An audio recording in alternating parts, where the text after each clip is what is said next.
Betul tak engkau WhatsApp sama aku punya itu semalam.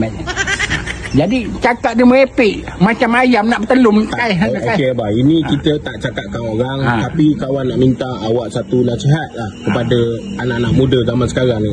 Apa nasihat awak? Nasihat kawan ni, kalau awak kepala dah sedap, kepala dah masuk air apa semua, jangan melibatkan kaum kerabat, saudara mara, sahabat anda, jiran.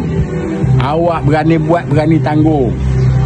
Jadi berisiko dia kalau awak melibatkan jiran, melibatkan saudara mara, adik-beradik, panjang cerita. Kan? Awak nak hai, awak cari sendiri.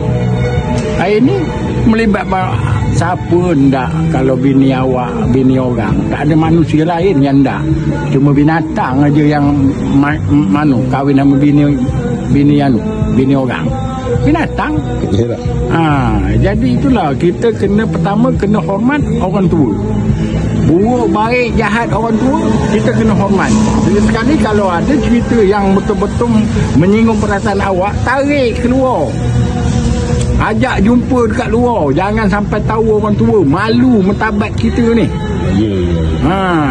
Lebih-lebih lagi jiran. Susah senang kita besok kalau kita terduduk, jiran lah yang saudara rapat kita. Ini awak melibatkan jiran sana, jiran sini. Acu dengan tombak, acu dengan parang, acu dengan pistol air apa semua. Ada kepatut, tak gentle. Yalah. Kalau awak betul apa yang kekurangan pada awak, awak jumpa ini pawang buaya. Makan dulu bang. Pawang nak nyedot telur. Duduk sikit bang, kita tengok. Gigi pun dah longgor atas. Nak kena bikin balik.